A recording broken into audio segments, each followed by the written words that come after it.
آج عمران خان صاحب نے ایک بڑی مفصل ٹویٹ کی ہے اور اس ٹویٹ میں انہوں نے لکھا اور کہا کہ میرا اپنے پارٹی عہدیداران کو یہ پیغام ہے کہ اگر میں جیل کاٹ سکتا ہوں تو آپ کو بھی کوئی ڈر نہیں ہونا چاہیے. اب تک پارٹی سب کو بنی بنائی ملی, اب مشکل وقت ہے, سب کا امتحان ہے. مجھے بھی جیل میں جانے سے پہلے, ڈالنے سے پہلے اور اس کے بعد 3 سال خاموش ہو جانے پر آرام سے بنی گالا بیٹھ جانے کا کہا گیا تھا, جیسے نواز شریف کو 10 سال تک چپ رہنے کا کہا گیا. مگر میں بزدل نہیں ہوں اور یزیدیت پر کبھی خاموش نہیں رہ سکتا.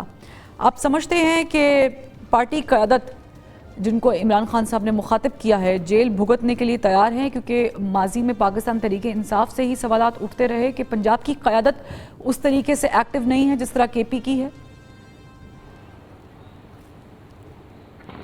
Thank you very much Farwa. دیکھیے, 2 اس کے پہلو ہیں. پہلے تو یہ ہے کہ عمران خان نے یہ کیوں کہا ہے.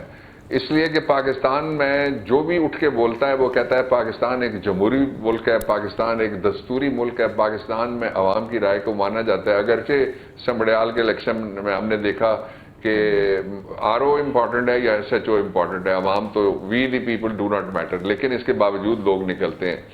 جو ایک پہلو اس کا تھا. اس کا جو دوسرا پہلو ہے وہ یہ ہے, آپ نے کہا کہ انہوں نے پارٹی کے عہدیداروں کو مخاطب کر کے کہا ہے.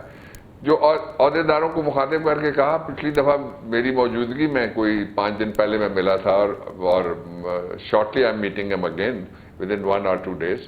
جو اصل ایشو ہے وہ یہ ہے کہ اس وقت جو عہدیدار ہیں وہ عارضی عہدے کے اوپر بیٹھے ہوئے ہیں. اس لیے کہ ہم نے 3 دفعہ الیکشن کرایا. الیکشن کمیشن آف پاکستان نے, باقی پارٹیاں لکھ کے بھیجتی ہیں یہ الیکشن ہوا, وہ نہیں پوچھتے کب ہوا, کون آیا, کدھر کیا, ہوا بھی یا نہیں. کاغذ جاتا ہے اور وہ ان کی رجسٹریشن وہ ریسٹور کر دیتے ہیں یا ایکسٹینڈ کر دیتے ہیں. ہمارے ساتھ 3 دفعہ الیکشن کمیشن آف پاکستان نے, الیکشن کمیشن ایک آربٹر ہے, ایک ثالث ہے election fair, free, transparent in accordance with law under the constitution article 218(3) کے تحت منعقد کرنے کا. لیکن انہوں نے سیاسی پارٹی کے طور پہ ہمارے ساتھ مخالفت کا معاندانہ اور مخاصمانہ اور مخالفانہ ایک رویہ جو تھا وہ رکھا. اس کی ہمیں کوئی پرواہ نہیں ہے.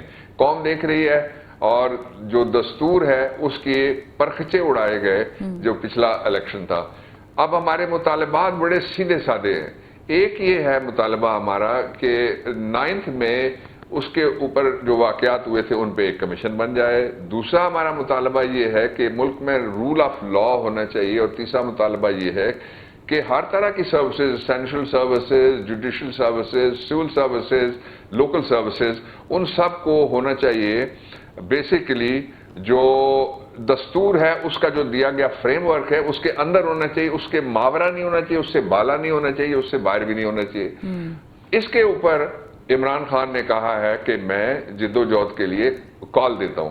اب کال جب بھی آتی ہے تو جو مینیجرز ہوتے ہیں کال سننے والے, یا جو وہ لوگ جن کو آپ عہدیدار کہتے ہیں, وہ عہدیدار اور مینیجرز, ان سے زیادہ کال ہوتی ہے پبلک کے لیے. پبلک نے آج تک آپ نے کہا کہ 8-10 دفعہ ہر دفعہ آنر کیا ہے اپنے قائد عمران خان کی کال کو. اور اس دفعہ بھی قیدی نمبر 804 جن کو 2 سال ہو گئے تقریباً جیل کے اندر, ان کی کال کو وہ آنر کریں گے اور باہر نکلیں گے. باقی مینجمنٹ ہے. آپ نے دیکھا جہاں کوئی لیڈر بھی نہیں پہنچا تھا وہاں لوگ تو پہنچے ہوئے تھے اور وہ ہزاروں کی تعداد میں تھے, اور اگر ان کے ساتھ جبر نہ ہوتا تو وہ لاکھوں کی تعداد میں اور نکلے ہوئے تھے. اس پہ ڈاکٹر صاحب کوئی شک نہیں ہے کہ موبلائزیشن کے اندر, بالکل موبلائزیشن جب بھی پاکستان تحریک انصاف نے کال دی ہے یا پھر عمران خان صاحب کی طرف سے کہا گیا ہے تو لوگ پہنچے ہیں. Mobilisation was always there, you very correct about it. لیکن اس میں ایک پوائنٹ اور ہے, میں چاہوں کہ اس پہ بھی آپ روشنی ڈال دیں.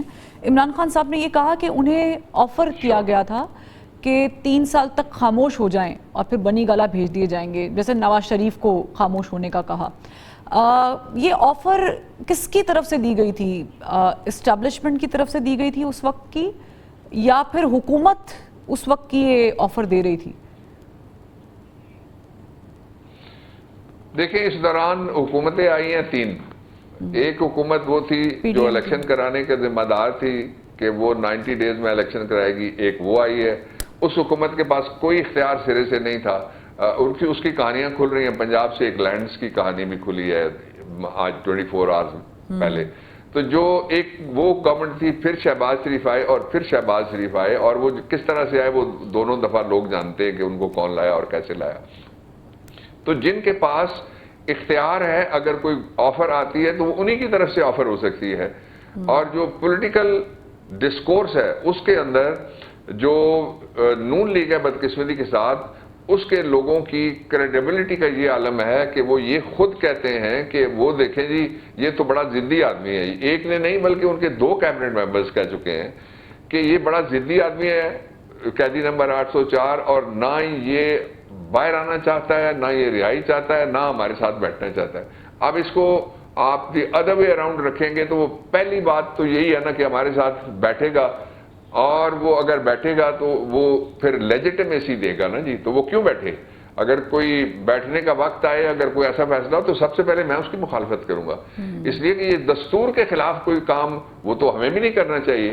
دستور یہ کہتا ہے میجورٹی رول ہوگا. میجورٹی رول جو اڈلٹ فرنچائز ہے، بالغ رائے دہی کی بنیاد کے ایک آدمی ایک ووٹ. ایک دفعہ کسی نے میرے ساتھ ایک ڈیبیٹ کی فارنر نے، اور کہا، میں ملک کا نام نہیں لیتا، کہ جی یہ پاکستان میں تو کوئی دستور نہیں ہے اور پاکستان میں تو ویمن ایمنسپیشن نہیں ہے. میں نے کہا آپ بتائیے آپ کے ہاں عورت کو کب ووٹ کی، خاتون کو کب ووٹ کی، اور یہ جو صنف نازک ہے کب ووٹ کا ملا؟ اس نے جو ایئر بتایا، میں نے کہا اس سے پہلے ہم نے تو ووٹ کا رائٹ دیا ہوا تھا.